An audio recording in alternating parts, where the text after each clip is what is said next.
Good evening friends. अपन पिछली classes में जो पढ़ चुके हैं उसके अंदर हम रेजिस्टेंसेस पढ़ चुके हैं। सीरीज पैरेलल पूरा कर लिया हमने। उसके बाद अब इसके आगे जो है वो कॉम्बिनेशन में हमने टफ प्रॉब्लम्स भी सॉल्व कर ली, इनफाइनाइट वाले भी कर लिए हमने, wheat stone bridge, balanced unbalanced दोनों कर लिया। ठीक है, अब उसके बाद सिंगल बैटरी प्रॉब्लम्स भी सारी हो गई हैं। अब सिंगल बैटरी के बाद एक से ज़्यादा बैटरीज कैसे लगेंगी, तो दो मेथड्स है। पहला तो सिंपल मेथड है कि हम सीरीज पैरेलल में लगा दें या फिर मिक्स ग्रुपिंग कर दें, और अगर कॉम्प्लेक्स तरीके से कुछ जोड़ी गई हैं बैटरीज तो फिर हम किरचॉफ लॉ लगाएंगे। तो मैं दोनों मेथड्स बता रहा हूँ आज। फर्स्ट मेथड बता रहा हूँ पहले मैं, सीरीज पैरेलल और रॉन्ग कनेक्शन। ठीक है, इसको क्या कहते हैं, तो सेल्स क्या होता है, बैटरीज क्या होती है, इंटरनल रेजिस्टेंस क्या होता है, ये आज का अपना टॉपिक है। ठीक है, तो अब स्टार्ट कर लेते हैं। तो हेडिंग डाल दें आप, सेल्स एंड बैटरीज। ठीक है, हेडिंग क्या डालेंगे, सेल्स एंड बैटरीज। चलिए देखें यहाँ पे,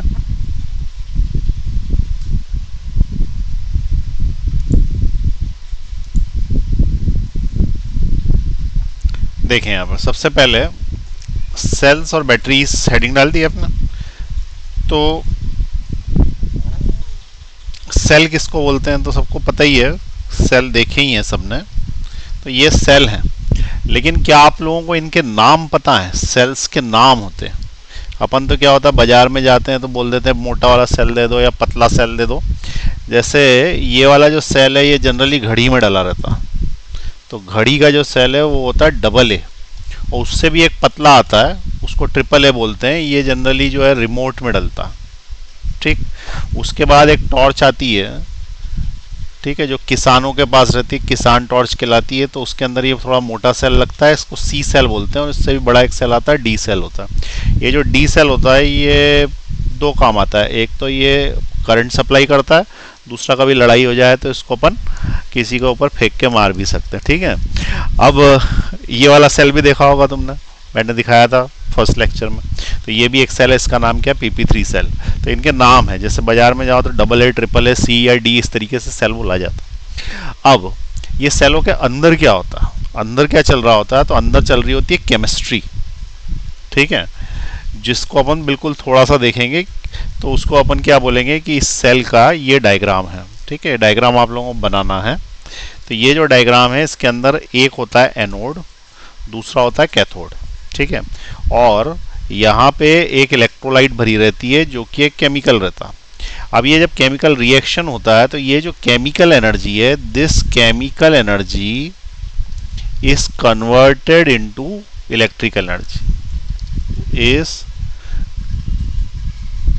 कन्वर्टेड इनटू इलेक्ट्रिकल एनर्जी। ठीक है, तो डेफिनेशन क्या है, cell is a device, cell is a device which converts chemical energy into electrical energy. Cell क्या है, एक डिवाइस है which converts chemical energy into, which converts chemical energy into electrical energy, इसको अपन सेल बोलते हैं। अब ये जो सेल है ये दो प्रकार के होते हैं। पहला जो सेल होता है उसका नाम होता है प्राइमरी सेल, और दूसरा जो सेल होता है उसका नाम होता है सेकेंडरी सेल। अब इन दोनों में अंतर क्या, प्राइमरी सेल और सेकेंडरी सेल में? तो मेन अंतर यह है कि प्राइमरी सेल को रिचार्ज नहीं किया जा सकता, रिचार्ज नहीं कर सकते इसको।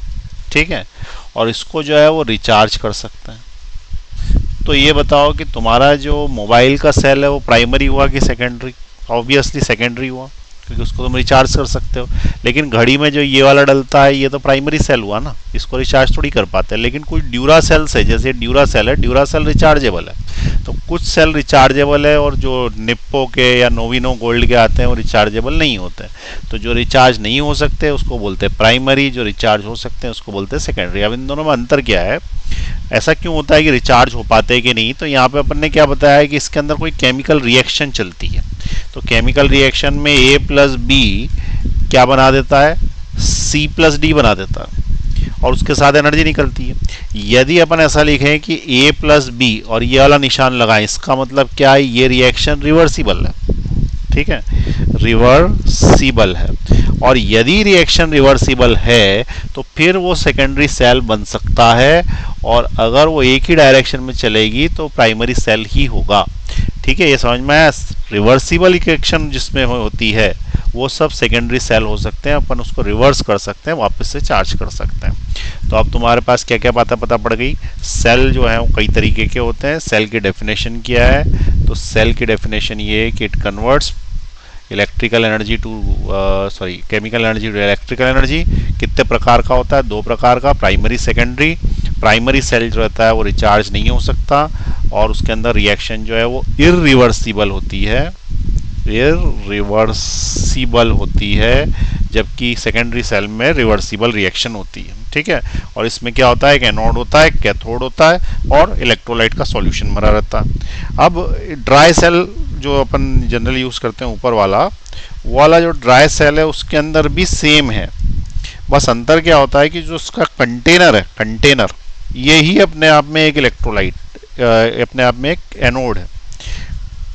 कंटेनर जो स्टील जैसा बना रहता है मेटल का, वो अपने आप में ही एक एनोड है, और ये वाला जो है ये पॉजिटिव वाला है, और ये वाला हिस्सा जो है नीचे वाला निगेटिव है। ठीक है, तो कैथोड हुआ है। अब इसके बाद दूसरी चीज, इसके अंदर कार्बन की रॉड बनी रहती है, और उसके बाद इसके अंदर मैग्नीज ऑक्साइड रहता है, और जो भी चीज़ें रहती है इसके अंदर पेस्ट के फॉर्म में रहती है, ये पेस्ट के फॉर्म में। ठीक है, अब पेस्ट के फॉर्म में होने से लीक नहीं होता, तो इसको अपन क्या बोल देते हैं, ड्राई सेल। जबकि रहती क्या चीज़ है, यही इलेक्ट्रोलाइट रहती है, लेकिन किस फॉर्म में रहती है, पेस्ट के फॉर्म में रहती है। ठीक है, तो ये पेस्ट के फॉर्मेट में होने से इसको अपन क्या बोलते हैं, ड्राई सेल बोलते हैं। अब इसके अंदर किसी को लिखना है कि ड्राई सेल किस किस चीज़ों से बना रहता है, तो ये लिख सकता है मैग्नीज ऑक्साइड और अमोनियम क्लोराइड पेस्ट, ये याद कर सकता है। ठीक है, और उसका डायग्राम भी बना सकता है, ये वाला डायग्राम तो बना ही लो। ठीक है, ड्राई सेल का बनाने की इच्छा हो तो वो भी बना लो। चलो आगे बढ़ा रहे हैं।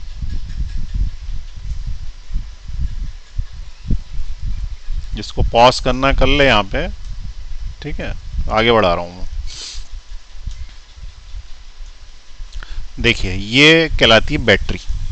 ठीक है, अब सेल और बैटरी में अंतर क्या है, ये क्या कहलाती है, बैटरी। तो बैटरी क्या है, तो बैटरी की डेफिनेशन है, it is the collection of cells. एक सेल की जगह कई सारे सेल लगेंगे तो वो बैटरी कहलाएगी, ये बैटरी।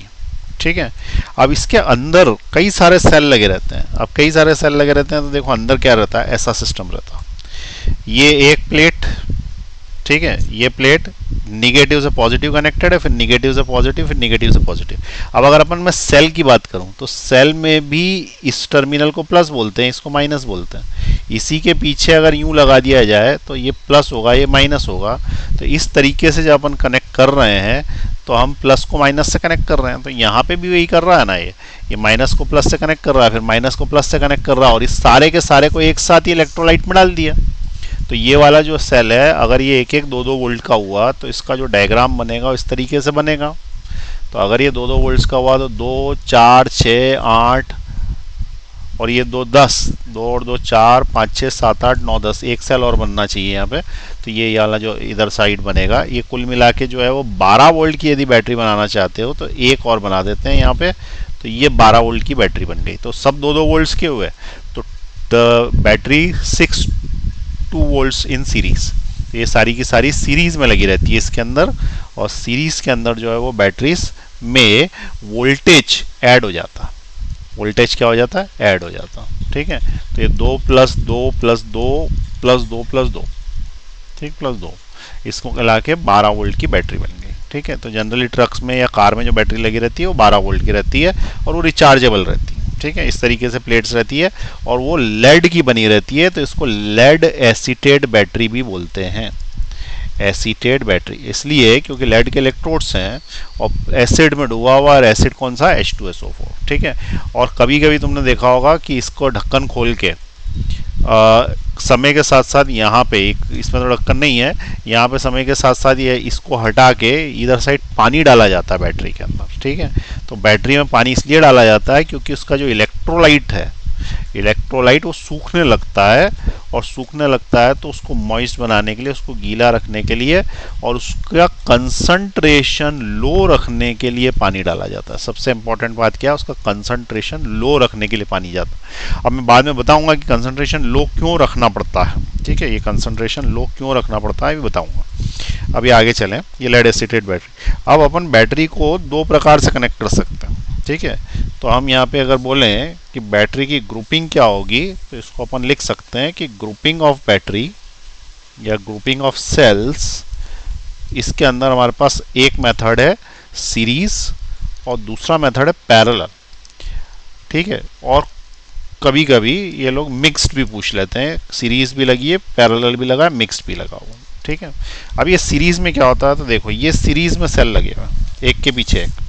अब यहाँ पे 3.6 वोल्ट्स की बैटरीज हैं, 3.6 वोल्ट्स, तो यहाँ से लेके यहाँ तक अगर अपन चले तो 3.6 वोल्ट हुआ, फिर 3.6 ऐड हो गया, तो यहाँ पे यदि कट कर दें इसको, तो यहाँ पे अगर कट कर दें तो ये 7.2 वोल्ट्स हुआ, और 3.6 ऐड कर दिया 10.8, और 3.6 ऐड कर दिया 14.4।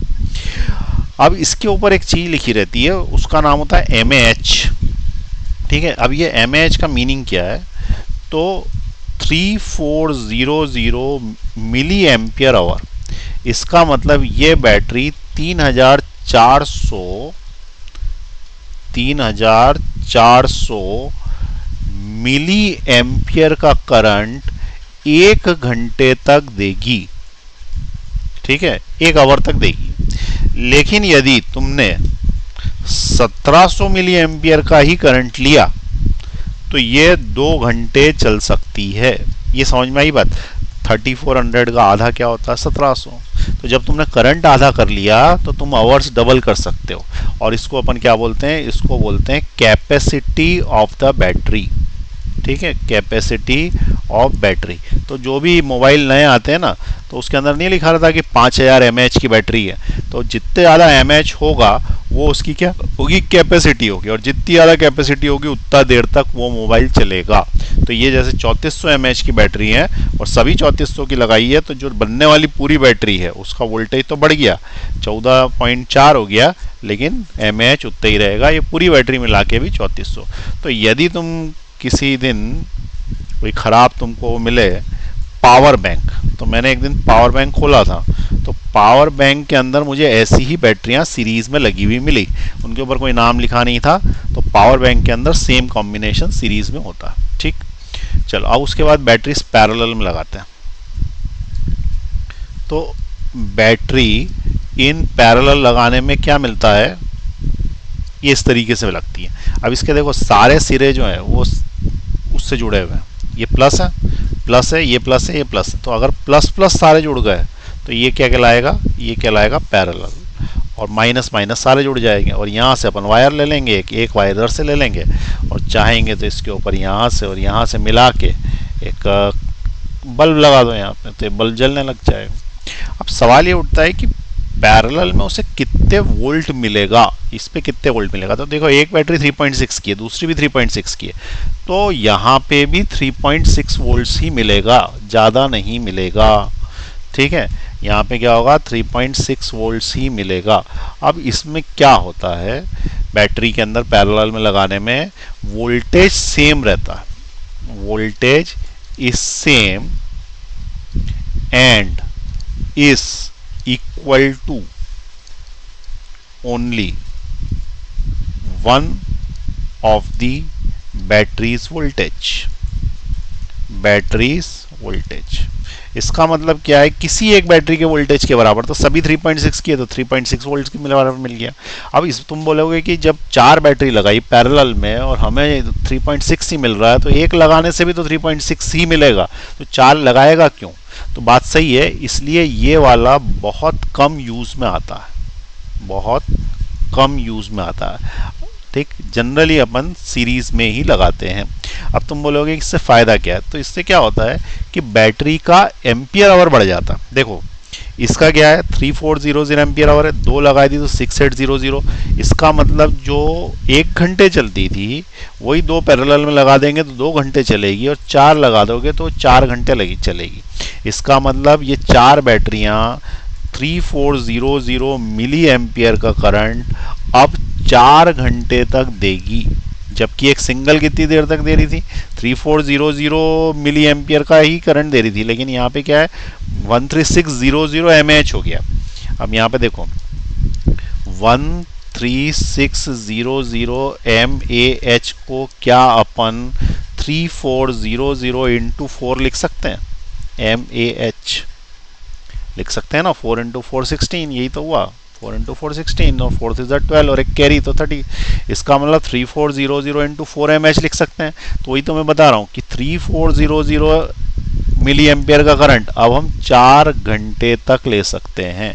एक बैटरी 1 घंटा चलेगी, 4 बैटरी पैरेलल में लगा देंगे 4 घंटा चलेगी। तो तुम्हारे पास एक ऑप्शन है कि एक बैटरी लगा दो, ठीक है, फिर जब ये खराब हो जाए तो दूसरी लगा दो, फिर खराब हो जाए तीसरी लगा दो, फिर खराब हो जाए चौथी लगा दो, ऐसे करके तुम रिप्लेस कर दो। लेकिन किसी किसी जगह पे मेडिकल इक्विपमेंट्स में मान लो कि ऑपरेशन चल रहा है और तुमने उसके अंदर वेंटिलेटर लगा रखा है, तो मेडिकल इक्विपमेंट्स में अगर मान लो कि एक बैटरी फेल हो गई, ठीक है, या फिर 2 घंटे ज़्यादा ऑपरेशन चल गया, तो अपन ऐसा थोड़ी कर सकते हैं कि वो बीच में वेंटिलेटर बंद हो जाए, तो हमको उसके अंदर पैरेलल में बैटरीज लगानी पड़ेगी। तो मैंने 2 जगह देखी हैं ये बैटरीज लगी हुई पैरेलल में, एक तो एटीएम्स में और दूसरा हॉस्पिटल्स में, ठीक है। और हॉस्पिटल्स और एटीएम में ही पैरेलल में जनरली बैटरीज लगाते हैं। एटीएम में इसलिए क्योंकि घंटों तक अगर लाइट चली गई तो एटीएम को तो चलना चाहिए, तो इसलिए एम्पियर आवर बढ़ा के आवर्स बढ़ा लेते हैं, यहाँ पे भी आवर्स बढ़ा लेते हैं। तो जहाँ तुम्हें ज़्यादा आवर्स की आवश्यकता होगी तुम बैटरी को पैरेलल में लगाओगे, और जहाँ तुम्हें ज़्यादा वोल्टेज की आवश्यकता होगी वहाँ तुम बैटरीज को सीरीज में लगाओगे, ठीक है। तो बैटरी सीरीज में जनरली लगाई जाती है, पैरेलल में कम लगाई जाती है। अब इसमें से कुछ नोट करना है तो पॉज का बटन दबा के नोट कर लो। अब मैं आगे बढ़ा रहा हूँ। अब ये तो प्रैक्टिकल बात हो गई, अब अपन चल रहे हैं थ्योरेटिकल। तो ये बैटरीज कहाँ काम में आ रही हैं, तो आजकल साइकिल आने लग गई हैं बैटरी वाली, ये करीब 10-11 हज़ार की है। सलमान खान चलाता है इन साइकिल्स को, एडवर्टीजमेंट करता है उसका। तो ये बैटरियाँ लगी रहती है और ये इससे चलती रहती है, ठीक है। इससे पॉल्यूशन भी नहीं होगा, और दूसरा क्या है कि साइकिल चलाने की इच्छा हो तो साइकिल चलाओ, नहीं इच्छा हो तो बैटरी से चलाओ। चलिए अब अपन फिजिक्स के पॉइंट ऑफ व्यू से नोट्स बना लें। तो सबसे पहली चीज हेडिंग क्या है, cell and battery. Cell and battery के अंदर अपन ने ये पढ़ा कि सेल जो रहता है वो प्राइमरी और सेकेंडरी दोनों हो सकता, ठीक है। अब जब सेल को कनेक्ट करेंगे सीरीज या पैरेलल में, तो उसके लिए जो है वो सेल का एक इंटरनल स्ट्रक्चर मुझे बनाना पड़ेगा। तो सेल का इंटरनल स्ट्रक्चर जो पहले अपन ने दिखाया था, तो उसके लिए मैंने क्या किया कि ये एक इलेक्ट्रोलाइट इसमें भर दी डब्बे में, इलेक्ट्रोलाइट, और इसके अंदर 2 इलेक्ट्रोड्स डाल दिए, एक एनोड डाल दिया और दूसरा जो है वो कैथोड डाल दिया, ठीक है। तो एक मान लो ये प्लस है और ये वाला मान लो कि माइनस है, तो ये एनोड और कैथोड होगा, ठीक है। अब ये जो एनोड और कैथोड है यहाँ से क्या होगा, इलेक्ट्रॉन्स निकलेगा। तो इलेक्ट्रॉन कहाँ से निकलेगा, माइनस से निकलेगा। तो ये इलेक्ट्रॉन निकलेगा तो ये माइनस से यूं चलते चलते ये प्लस में जाके घुस जाएगा। ये इलेक्ट्रॉन निकला प्लस में जाके घुस गया, समझ में आई बात। लेकिन जब ये सेल के अंदर चलेगा तो ये सेल के अंदर प्लस से निकलेगा और माइनस में जाएगा। ये बहुत इंपॉर्टेंट पॉइंट है, तो इस पॉइंट को अपन लिख लें। क्या पॉइंट है, outside the cell electron moves from minus two plus, but inside the cell it moves from plus two minus, ठीक है। अंदर उसको उल्टा चलना पड़ता है, दिख ही रहा तो मजबूरी है, क्योंकि पूरा सर्किट बनाने के लिए तो उसको अंदर उल्टा ही चलना पड़ेगा, ऑप्शन ही नहीं, ठीक। अब क्या होता है कि एक बहुत इंपॉर्टेंट कंसेप्ट आएगा, वो इंपॉर्टेंट कंसेप्ट का नाम है इंटरनल रेजिस्टेंस। इंटरनल रेजिस्टेंस, ठीक है। इंटरनल रेजिस्टेंस किसको बोलते हैं? तो पहले मैं इसका सिंबल समझा दूं। ये तो सेल का सिंबल है, ठीक है। इसमें ऐसे हवा में यदि कोई रेजिस्टेंस बनाया गया तो ये इंटरनल रेजिस्टेंस है, जिसको अपन स्मॉल आर से लिखते हैं, ठीक है। एक और तरीका है इसको बनाने का, कुछ किताब वाले क्या करते हैं, ये ऐसा बना के इसी के आगे बना देते हैं, लेकिन फिर उसके बाद एक डब्बा बनाते हैं जिसमें डॉट होता है। तो ये बताता है कि ये वाला जो रेजिस्टेंस है ये इंटरनल रेजिस्टेंस है आर, इसके अंदर ये इंटरनल रेजिस्टेंस, ठीक है। तो ये इसका मेथड है दिखाने। अब इंटरनल रेजिस्टेंस क्या होता है? तो नाम से दिख रहा है कि जो इलेक्ट्रोलाइट रेजिस्टेंस प्रोवाइड करती, ठीक है। तो इसकी डेफिनेशन क्या है? The resistance provided by the electrolyte is called internal resistance। आ गई बात समझ में? The resistance provided by the electrolyte is called internal resistance. तो इसको नोट कर लें, ये जो रेजिस्टेंस यहाँ प्रोवाइड होने वाला है उसको इंटरनल रेजिस्टेंस, और बाहर जो अपन ये ऐसा ऐसा बना देते हैं इसको बोलते हैं एक्सटर्नल रेजिस्टेंस। चलिए आगे बढ़ा दें, पॉज का बटन दबाएं फटाफट, इतना हिस्सा लिखे हैं, फिर आगे बढ़ाते हैं।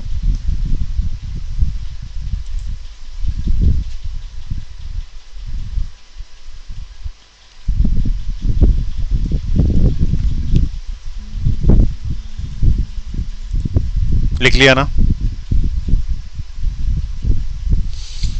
ठीक। अब नेक्स्ट जो इंपॉर्टेंट पॉइंट है वो ये है कि factors on which internal resistance depends. कौन कौन से ऐसे फैक्टर हैं जिस पे इंटरनल रेजिस्टेंस डिपेंड करता है? तो हमने यहाँ पे देखा कि जब अपन इलेक्ट्रोलाइट भरेंगे तो प्लेट्स का कुछ एरिया होगा, ये एरिया। तो ये जो एरिया है इसके ऊपर इंटरनल रेजिस्टेंस डिपेंड करता है, क्योंकि इंटरनल रेजिस्टेंस है क्या? बेसिकली अपन ने इलेक्ट्रॉन्स को टास्क दे दिया, ठीक है। टास्क क्या दे दिया कि भाई तुम यहाँ से घूमते हुए आओ और सेल के अंदर तुम माइनस जो पॉजिटिव इलेक्ट्रोड है वहाँ से घूमते घूमते तुम प्लस में जाओ, ठीक है। भाई पानी के अंदर ये इलेक्ट्रोलाइट क्या एक तरीके का पानी है, तो इस पानी में तुमको तैरते हुए कहाँ से कहाँ जाना है? इस वाली जगह से इस वाली जगह पे जाना है। जब तैरते हुए जाएंगे इलेक्ट्रॉन्स तो इलेक्ट्रॉन्स को रेजिस्टेंस मिलेगा, रेजिस्टेंस इन्हें रुकावट मिलेगी। कौन देगा? पानी देगा। पानी मतलब इलेक्ट्रोलाइट। तो इलेक्ट्रोलाइट जब उसको रुकावट देगा तो किस किस बातों पर डिपेंड करता है कि इलेक्ट्रॉन यहाँ से यहाँ पहुँच जाए। आसानी से पहुँचने के लिए अगर अपन ने पतले पतले इलेक्ट्रोड्स बना दिए तो इलेक्ट्रॉन को यहाँ से यहाँ पे जाने में तकलीफ आएगी। लेकिन यदि तुम्हारा इलेक्ट्रोड बड़ा है, चौड़ा है, उसका एरिया ज़्यादा है, तो ये आराम से इधर नहीं तो इधर पहुँच जाएगा, कहीं ना कहीं तो पहुँच ही जाएगा, टच कर जाएगा। जैसे टच कर जाएगा सर्किट कंप्लीट हो जाएगा। इसका मतलब एरिया यदि कम है तो परेशानी है, और परेशानी है तो रेजिस्टेंस है, और रेजिस्टेंस है इसका मतलब रेजिस्टेंस हाई है। तो यदि आपका रेजिस्टेंस हाई रखना है तो तुम्हें एरिया से उल्टा चलना पड़ेगा। एरिया ऑफ प्लेट्स कम कर दो, पहुंचने में दिक्कत आएगी। एरिया ऑफ प्लेट बढ़ा तो आसानी से पहुंच जाए। तो ये काय पे डिपेंड करता है? एरिया ऑफ प्लेट पे डिपेंड करता है। नंबर 2, इलेक्ट्रोलाइट यदि गाढ़ी हो गई, गाढ़ी का मतलब थिक हो गई, इसका मतलब उसका कंसंट्रेशन हाई हो गया। तो ऐसा सोचो कि पानी यदि थिक हो जाए तो स्विमिंग पूल में परेशानी आएगी ना तैरने में, इसका मतलब रेजिस्टेंस बढ़ जाएगा। तो कंसंट्रेशन हाई हो जाने से रेजिस्टेंस बढ़ जाता है। तो resistance is directly proportional to concentration of the electrolyte. Basically ये डायरेक्टली प्रोपोर्शनल शब्द की जगह डायरेक्टली डिपेंड्स ऑन बोलना चाहिए मुझे, ठीक है। इट डायरेक्टली डिपेंड्स ऑन, ठीक है, क्योंकि इसका कोई फॉर्मूला नहीं है कि कंसंट्रेशन इतना तो रेजिस्टेंस इतना। तो रेजिस्टेंस बढ़ाना है तो कंसंट्रेशन इलेक्ट्रोलाइट का बढ़ाना है। अब समय के साथ अपने आप ही कंसंट्रेशन बढ़ जाता है। अरे समय के साथ पानी उड़ता जाता है तो इलेक्ट्रोलाइट का कंसंट्रेशन बढ़ता जाता है, इसीलिए तो पानी डाला जाता है। अभी जो शुरुआत में बताया था कि पानी क्यों डाला जाता है सेल के अंदर, तो जिसमें पॉसिबल है पानी डालना उसमें डाल सकते हैं, जिसमें नहीं पॉसिबल है जो ड्राई सेल उसमें नहीं डाल सकते हैं। ठीक है, ये समझ में आई बात। थर्ड नंबर पे देखें किस बात पे और डिपेंड करेगा, तो इस बात पे करेगा कि डिस्टेंस बिटवीन द इलेक्ट्रोड कितना है।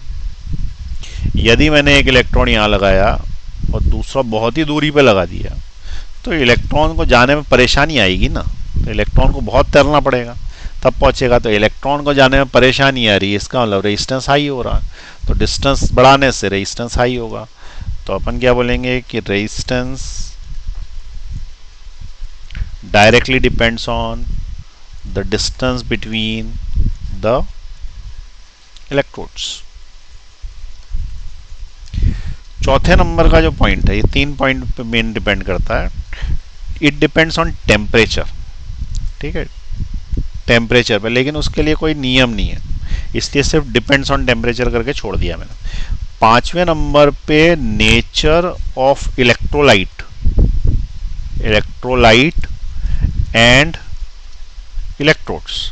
इसका मतलब तुमने जिंक के इलेक्ट्रोड लिए कि कॉपर के लिए, उससे भी इंटरनल रेजिस्टेंस चेंज हो जाता है। तुमने कौन सी इलेक्ट्रोलाइट यूज की, जिंक और सल्फेट ली कि कॉपर सल्फेट ली, उससे भी फर्क पड़ जाता है। तो ये 5 फैक्टर्स हैं जिसके ऊपर इंटरनल रेजिस्टेंस डिपेंड करता है। ठीक है, तो ये 5 फैक्टर्स लिख लीजिए, इंपॉर्टेंट है। एरिया ऑफ प्लेट्स पे डिपेंड करता है पहला, रेजिस्टेंस कंसंट्रेशन पे डिपेंड करता है, डिस्टेंस बिटवीन द इलेक्ट्रोड्स पे डिपेंड करता है, टेम्परेचर पे डिपेंड करता है और नेचर ऑफ इलेक्ट्रोलाइट पे डिपेंड। चलिए पॉज का बटन दबाइए, फटाफट लिख लें।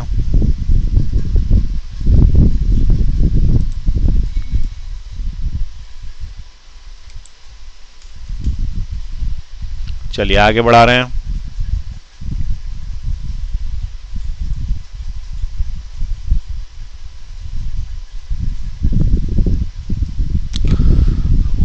रेजिस्टेंस पता पड़ गया। उसके बाद नेक्स्ट जो शब्द है उसका नाम है EMF। ठीक है, नेक्स्ट जो वर्ड है उसका नाम क्या है, EMF। EMF को बोलते हैं इलेक्ट्रोमोटिव फोर्स। अब इसको बोला जाता है कि ये मिसनॉमर है। मिसनॉमर का मतलब क्या होता है कि जैसा नाम है वैसा नहीं है। ठीक है, तो अपन ने क्या बोला, it is मिसनॉमर। मिसनॉमर,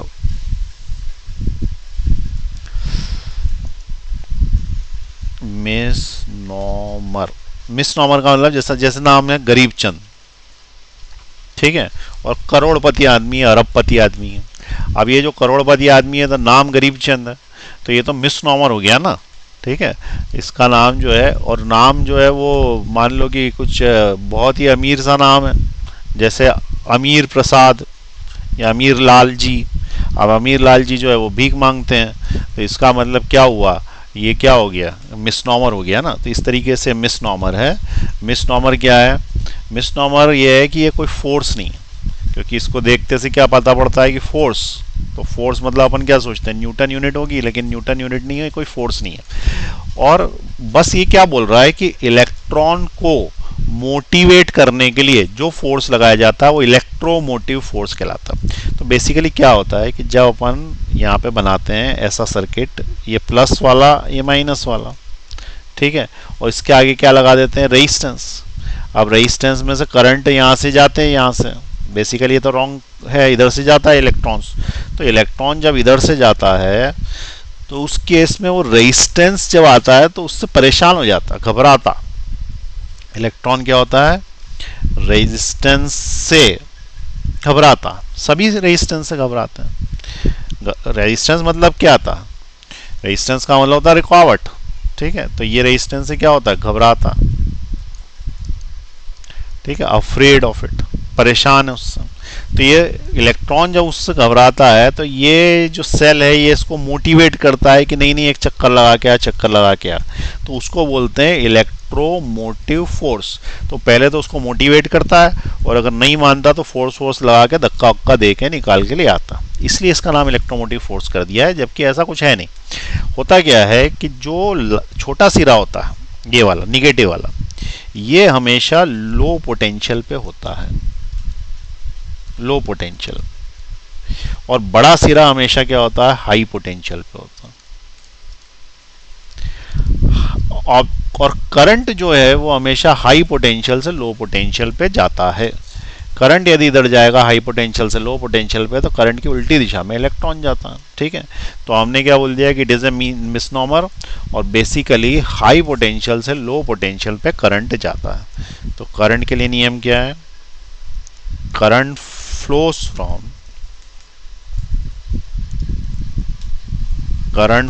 from high potential, यानी कि positive electrode to low potential, इसका मतलब निगेटिव इलेक्ट्रोड से जाता है।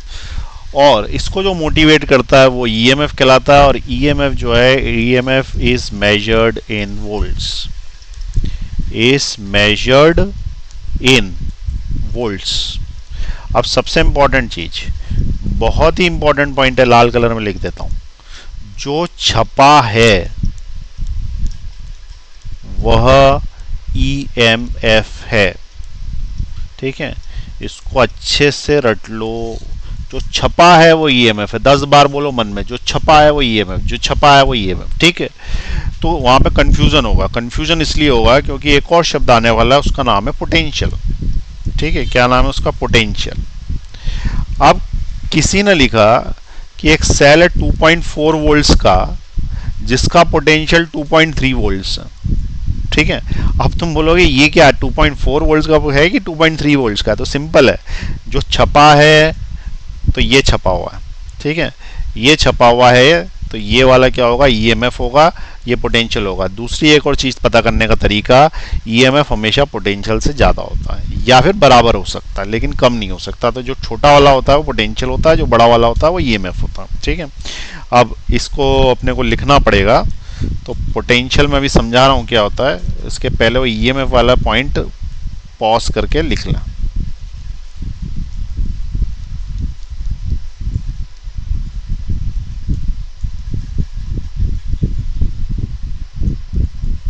लिख लें, वहीं पे पॉज करके लिख लें।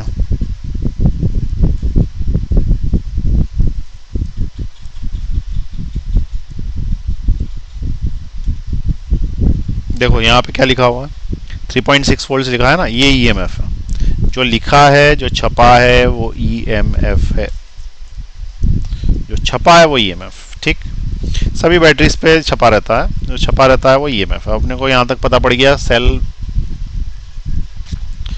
बैटरी, इंटरनल रेजिस्टेंस क्लियर है हमारा। और उसके बाद हमने जो है वो नेक्स्ट क्या पढ़ लिया है, ईएमएफ पढ़ लिया। लास्ट इसके अंदर है वो है वोल्टेज। तो पोटेंशियल या वोल्टेज दोनों में से कुछ भी बोल सकते हो उसको। ठीक है, इसको अपन क्या बोलेंगे, पोटेंशियल या वोल्टेज, सामान्य भाषा में वोल्टेज। अब क्या होता है कि एक सेल यदि मैंने लगाया, ये पॉजिटिव या निगेटिव, तो इसने क्या किया कि करंट देना चालू किया, लेकिन तभी देगा जब सर्किट कंप्लीट होगा। अब सर्किट कंप्लीट होने के पहले ही मैंने यहाँ पे क्या लगा दिया, की लगा दी। ठीक है, ये सिरा कैसा है, पॉजिटिव, ये सिरा कैसा है, निगेटिव, और ये क्या लगी है, की, और यहाँ लगा रेजिस्टेंस। अब जब सर्किट कंप्लीट होगा तो इसको मुझे टच करना पड़ेगा। उसके पहले जब अपन बाजार से खरीद के लाए तो यहाँ पे लिखा हुआ था मान लो कि 1.5 वोल्ट।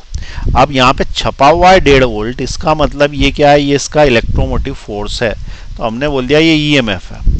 अब ये ईएमएफ को नापने के लिए मैंने ये बोला कि ये दो सिरे और ये दो सिरे पैरेलल में, अरे डायरेक्ट ही तो जुड़े हैं ना, ये यूं और यूं, तो पैरेलल में। तो जो वोल्टेज इन दोनों सिरों के बीच मिलेगा वही वोल्टेज यहाँ भी मिलना चाहिए। जो यहाँ मिलेगा वो यहाँ भी मिलना चाहिए। लेकिन क्या होता है कि जब अपन यहाँ वोल्ट मीटर लगाते हैं, ये वोल्ट मीटर लगाया, तो हमें ये पता पड़ता है कि इस वोल्ट मीटर की रीडिंग 1.4 वोल्ट्स आ रही है, न कि 1.5 वोल्ट्स। अब कंपनी ने तो हमें क्या बोला कि हमने 1.5 वोल्ट का बनाया, लेकिन हम तो नया सेल लेके आए, वो 1.4 वोल्ट्स का ही दिखा रहा है। ठीक है, तो ऐसा क्या हो गया? तो basically it is called the potential. अब पोटेंशियल में क्या होता है, पोटेंशियल का फॉर्म को V से लिखते हैं और EMF को हम कैसे लिखते हैं, E से लिखते हैं। तो ऐसा देखा गया है कि दो बातें हो सकती है, या तो E V के बराबर हो सकता है या फिर E ज़्यादा हो सकता है V के। तो जब सेल ओपन सर्किट में लगा रहेगा, ठीक है, तो इसको मेरे को अलग से लिखना पड़ेगा, थोड़ा पॉइंट बना के, इंपॉर्टेंट है ये। When cell is in open circuit, then the potential difference, then the potential difference across its terminal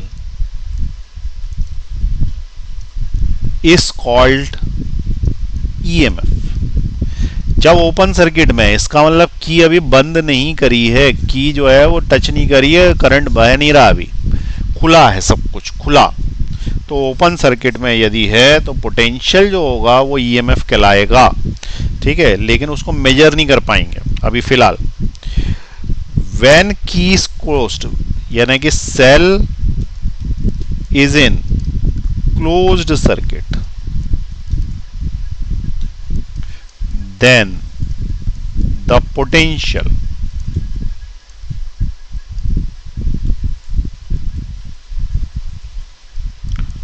across its terminals is called voltage, that is V, जबकि पहले वाला क्या था, E। ठीक है, लेकिन होता क्या है कि जैसे ही तुम इस की को ऑन करते हो, इस की को जैसे ही ऑन करते हो, यहाँ से करंट चलना चालू हो जाता है। करंट जब चलना चालू हो जाता है सॉरी, तो उसको इलेक्ट्रोलाइट नाम की नदी में से भी जाना पड़ता। इलेक्ट्रोलाइट की नदी याद है ना, तो उसको यहाँ पे कौन मिलता है, यहाँ पे उसको इंटरनल रेजिस्टेंस मिलता है। इंटरनल रेजिस्टेंस उसकी थोड़ी पावर छीन लेता है। ठीक है, इंटरनल रेजिस्टेंस उसकी थोड़ी वोल्टेज छीन लेता है, इसलिए वो उतना वोल्टेज नहीं दे पाता जितने के लिए वो बना है। तो वो 1.5 वोल्ट का 1.4 वोल्ट ही दे पा रहा है। अभी मैं इसको ऊपर कर रहा हूँ, फिर पीछे कर दूंगा, आप नोट कर लेना, अभी मत करो नोट। ठीक है, तो अब देखो, हमें ऐसा पता है कि ओम्स लॉ होती है V is equal to I are.